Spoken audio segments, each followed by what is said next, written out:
plus I hadn't partied very long the night before. We kind of, yeah, I went to bed. Okay, okay, I'll tell you the truth. I couldn't even do the party. I was so just beat. I don't know if it was the travel or what, but so the fact that we're just, we're just like anybody else. We have our little weaknesses and just barely hanging on sometimes. But I'll tell you, the response we got was amazing. I really, I will never forget this. It's great. Anything else you want to? This is just about this fest, so I really. Tell a little bit about. Well, first say your name and spell it for me. My name's Sam Conable, and it's spelled Conable. Bass player for Cryptic Vision. Right. That'll handle it, Kyra. Uh-huh. That's what I want. There's misspelling, so. But how did you guys become involved with this? I know you talked a little bit. Actually, what had happened was Rick released the original Cryptic Vision CD last year, and I think that they had asked him to play last year, and he didn't have a live act ready to do the show. So what we set out to do was to actually create a live act that could produce the music that was on the Moments of Clarity CD faithfully and do a good job of it. So we started finding musicians. I had actually recorded with Rick 10 years ago and called him up after I saw a newspaper article about the Moments of Clarity CD, and he said, yeah, I'm looking for a bass player. And so he hired me, and I was working with Todd and Rick, and we lined up everybody else, and it was an awesome deal. So, no problem.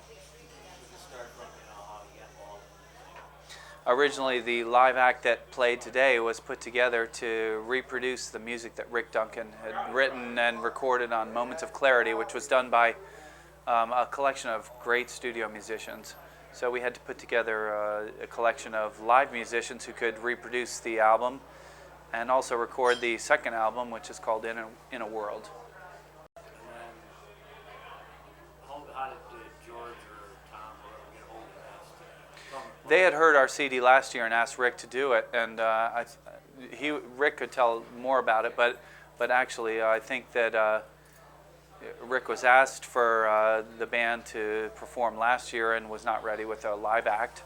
So last 6 months we've been putting together a live act to perform for this show.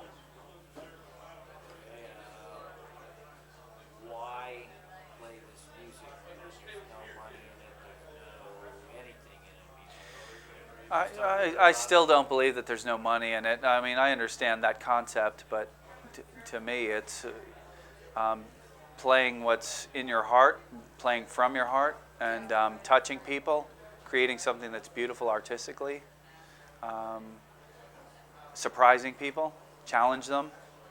It's not a 4-minute song.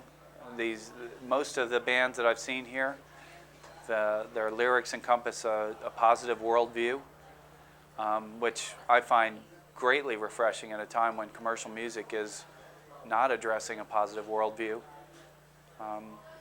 or is controlled by large companies and corporations.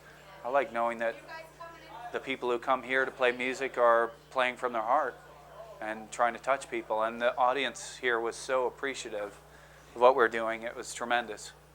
Very, very great for us. You guys had the toughest slot. Sunday morning, first band's the toughest. And if that's the toughest slot, I'll take it any time, honestly. The audience was great. We got such support.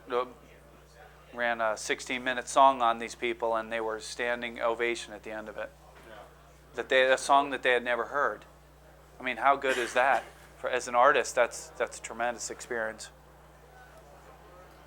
This thing is to say your name and spell it for me. What's that? Say your name and spell it. Rick Duncan, Duncan.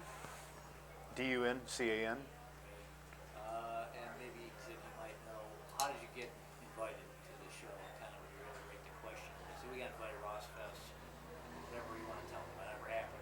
Actually, we were asked last year to play the pre-show party, and at that time we just released the album, and we weren't really ready to do a live version of it yet. And So George had called us and said something about doing this possibly this year, and said that we would be doing the main stage. And so we kind of put the live show together. We've been working toward that for the last 6 months, and doing some other shows besides that. So I'm going to talk a little bit about the band again.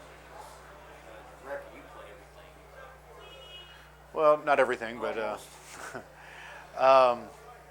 actually, Sam had been in the studio. I have a recording studio in Sarasota, and he'd recorded in a band that he'd been in.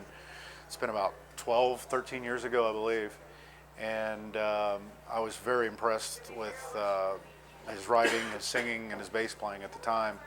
And he had actually called me up when there was a review in a local paper, and said that he might be interested in the bass player gig, and he was trying to tell me who he was, and I said, I know who you are, and I said, you know, you got the gig.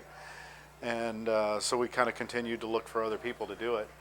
And John, our keyboard player, John Zahner, I had seen him playing with Steinhardt Moon and some other bands, obviously Robbie Steinhardt, and he was playing all of Kansas material, so he's definitely, I knew he was a real good player. And we ended up hooking him up with him, and also Tim Keese, who was playing with John in a band too. So that's kind of how the band formed when we started getting together and rehearsing. How long did it take you to get We started thinking. stage ready? We started in December. Just it was kind of rough for rehearsals because we didn't really have a rehearsal space, because I'm in the process of building a studio, so we were having to rent rehearsal space. And so we really didn't get that much rehearsal time as much as we'd like to have got for something like this. But toward the end of the process, I did get the studio done, and over the last couple of weeks before the festival, we were able to get, you know, some decent rehearsals in. And do you have this new album almost ready? You got We just tracked the demo version of what's going to be the title track, and we're going to do, obviously, when we do the album, we're going to kind of take a different approach toward it, but we wanted to have something for the festival, and my studio wasn't quite complete, and we had been playing the song live, and we did almost the version of a live recording of it, but we did, you know, do some overdubs on it, but it was done very quickly. And but the new album's going to be the band, not yeah, this is so just say the new album's a little different because it's going to be the band itself rather than you doing most of it. yeah, exactly. And we still might consider, we might have some guests like David Ragsdale, who played on the last one. We definitely have, you know, been looking for a violinist as well. So that's something we want to continue to have in the music. And Anything else you want to tell me? You want to comment on my question about why play progressive rock when the whole world's against you? well, it's been something that I've always loved and listened to, and it's been something very meaningful to me all my life. So it's pretty much 90% of the music that I listen to is prog rock. And and I started getting into some, you know, these newer bands that were doing it, that I just was amazed that, you know, there's a lot of great talent out there. And it's, you know, something I thought, like, well, this is a style that I've always written some material like this, and you know, always wanted to do something like this, and I'm seeing that there is a little market, although it's an underground market, there is somewhat of a market for it. Did you ever have a band that was an attempt to be a mainstream band? Do that? I wrote a lot of songs to attempt to be mainstream songs, definitely, but they were more in the 80s, more of a Journey kind of style, more of it's just a straight ahead, definitely not prog at all. Did you have a band with that, or no, you didn't? I played in a couple road bands, but nothing that really ever got that much attention. Yeah. Anything else you want to tell us, or?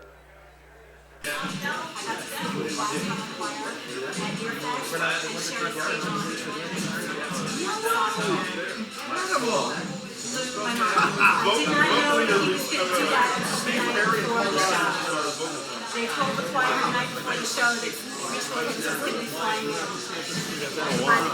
it was a really emotional day for me because it was my son's birthday and my son passed away. old have you guys been playing together? Six months. But to be standing there in front of The live act's been playing together about 6 months. with Glass Hunter and on stage, Thank you. Rich Williams. Thank you. My mom.